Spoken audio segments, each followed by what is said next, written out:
Ouais, la famille, le déo est foutu. Le déo est gâté. Non, la famille. Sachez où vous mettez les pieds.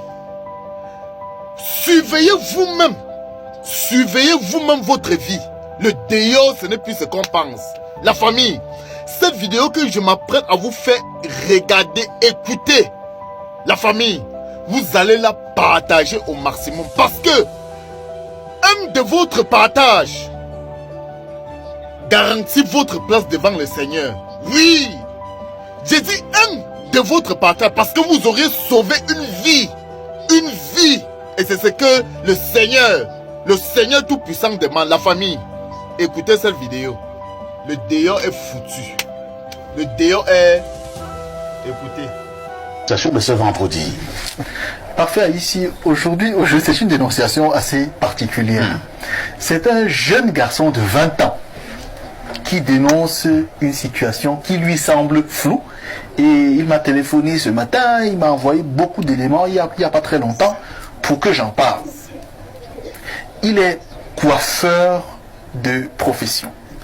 Il travaille dans un salon de coiffure. Et, me dit-il, son patron et les 3 autres employés plus lui n'ont jamais eu de problème. Il est payé 60 000 et il n'a pas d'arriéré, il n'a rien. Pas de problème avec son patron. Mais il me dit sur les 3 derniers mois, il a observé une scène bizarre. C'est que son patron arrivait avant et il disait non, quand vous finissez de coiffer, ne jetez pas les cheveux n'importe où, hein. Rangez dans un sac et puis moi je viendrai prendre pour partir avec, vraiment. Il ne faudrait pas que ça se retrouve partout. Il dit à lui, il s'en foutait un peu. Mais que depuis 3 mois, 2 messieurs viennent au salon de coiffure 2 fois par semaine. Et quand les messieurs arrivent, le patron leur dit, bon, allez prendre une bière quelque part, je gère affaire avec ces messieurs, et quand ils reviennent, et quand je termine avec eux, je vous rappelle, vous revenez au salon. Il dit que, bon, chaque fois qu'il partait avec ses collègues, ils sont 4 employés dans le salon de coiffure, et quand ils allaient boire une bière, et après ils revenaient une demi-heure après.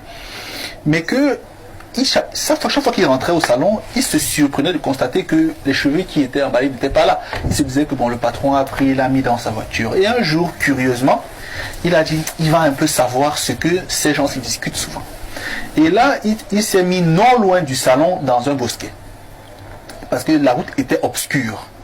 Elle est jusqu'à présent d'ailleurs. Et là, les messieurs sont arrivés, ils sont entrés et ils ont échangé avec le patron. De l'extérieur, on pouvait les voir discuter. Et là, il a vu comment le patron leur donnait 2 sacs de cheveux et il remettait au patron beaucoup d'argent. Ça l'a choqué. Il s'est demandé si le patron vend les cheveux ou pas. Il a été vraiment perturbé. Et puis, il m'a dit que dans le salon, ils sont 4. Il y a deux de ses amis de l'Ouest et un autre qui est son frère Eton. Il a d'abord dit à son frère Eton que... L'autre jour, j'ai vu ci, ça. Et le gars lui a dit, mon frère, laisse-moi les affaires là. Nous, on est venus travailler. Travaillons ici. Et puis, on part. Il a dit, ok. Une autre fois, donc, la semaine d'après, le patron l'a appelé lui. Et lui a dit, écoute, 2 messieurs viendront là-bas. Remets-leur les cheveux que tu auras entassés.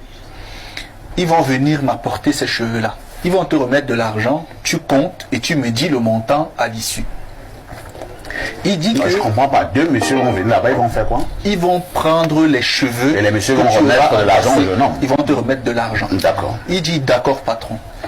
Il dit, il ne sait pas pourquoi, mais il a scindé la quantité de cheveux. Il a divisé la quantité qu'ils avaient récoltée de toute la journée. Et...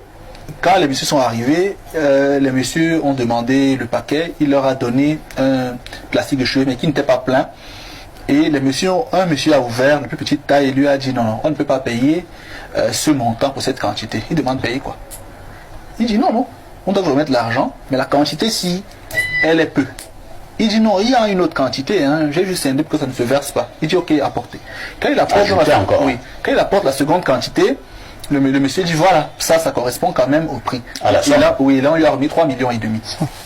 3,5 millions. Oui, il a appelé le patron.